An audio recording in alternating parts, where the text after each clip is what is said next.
नमस्कार बंधुरा कथा किचेनेर आरो एकटी नतून पर्वे सबाइके स्वागत। आमी आजके बानाबो मोरला माछेर सर्षेर झाल। এই দেখুন বাজার থেকে 300 গ্রাম মোরলা মাছ নিয়ে এসেছি। কত বড় বড় মোরলা মাছ, দেখতে খুব ভালো লাগছে। তাই জন্য এই মোরলা মাছগুলো আমি কেটে নিয়েছি। মোরলা মাছ বেশিক্ষণ থাকলে নষ্ট হয়ে যায়, তাই জন্য আমি কেটে রেখেছি। আপনাদেরকে কেটে দেখাতে পারলাম না। এই মোরলা মাছে এখন আমি নুন হলুদ মাখিয়ে নেব। হলুদ,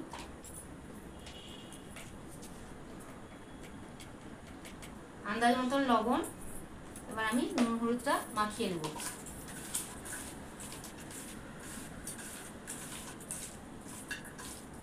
নুন হলুদ আমার মাখানো হয়ে গেছে। সর্ষের ঝাল বানানোর জন্য নিয়ে নিয়েছি এখানে সাদা আর কালো দু রকম সর্ষে 2 চামচ, কাঁচা লঙ্কা, এবং নিচে গুঁড়ো লঙ্কা, হলুদ, নুন, তেল। আপনাদেরকে এবার আমি মাছটা ভেজে দেখাবো। গ্যাস জ্বালিয়ে আমি কড়াইটা বসিয়ে দিয়েছিলাম। এবার আমি সর্ষের তেলটা দিয়ে দেবো মাছটা ভাজার জন্য। কড়াইতে তেলটা গরম হতে হতে ততক্ষণে আমি সর্ষেটা বেটে নেব।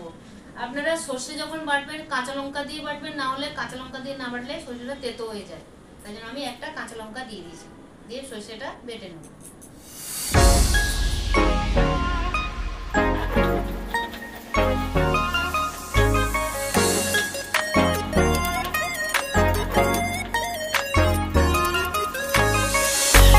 এদিকে আমার কড়াইটা গরম হয়ে গেছে, তেলও গরম হয়ে গেছে ভালোভাবে। এবার আমি মোরলা মাছগুলো আস্তে আস্তে করে ভেজে নেব। মোরলা মাছগুলো খুব বড় আছে তো, তাই জন্য একটা একটা করে সুন্দর করে আমি ভেজে নেব। বেশি ভাজলে হবে না, একটু হালকা ভাজতে হবে, তাহলে মোরলা মাছের টেস্টটা ভালো হবে। বেশি ভাজলে স্বাদটা চলে যায়।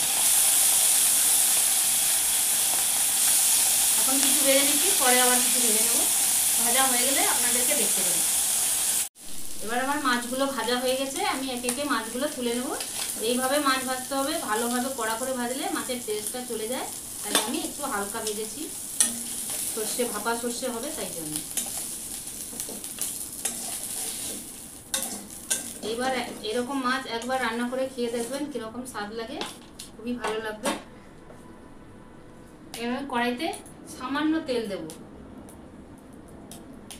একদম সামান্য তেল দিলাম, যেহেতু ফোড়নটা দেব। এভাবে দিয়ে দিচ্ছি কালো জিরে ফোড়ন। একদম ঝামেলা ছাড়াই মোরলা মাছের সর্ষের ঝাল, কোনো ঝামেলাই নেই। যত ঝামেলা ছাড়াই রান্না করবে আপনাদের সুবিধা হবে, তাই জন্য আমিও ঝামেলা ছাড়াই রান্না করছি। এবার আমি দিয়ে দেব লঙ্কার গুঁড়ো, দিয়ে দিচ্ছি হলুদের গুঁড়ো, এবার দিয়ে দিচ্ছি আমি লঙ্কার গুঁড়ো।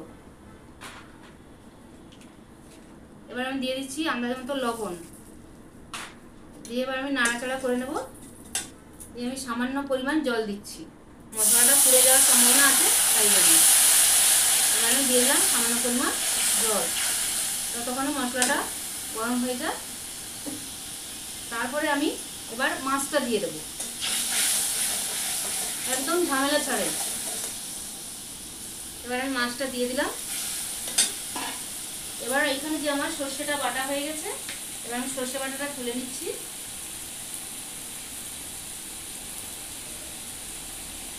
সর্ষে বাটাটায় আমি জল দেব, জল দিয়ে এভাবে আমি গুলিয়ে নেব।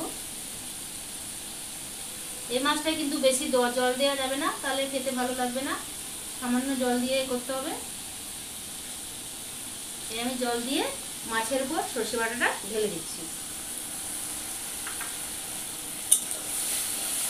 এই দেখুন দেওয়ার সঙ্গে সঙ্গে কি সুন্দর কালার চলে আসছে।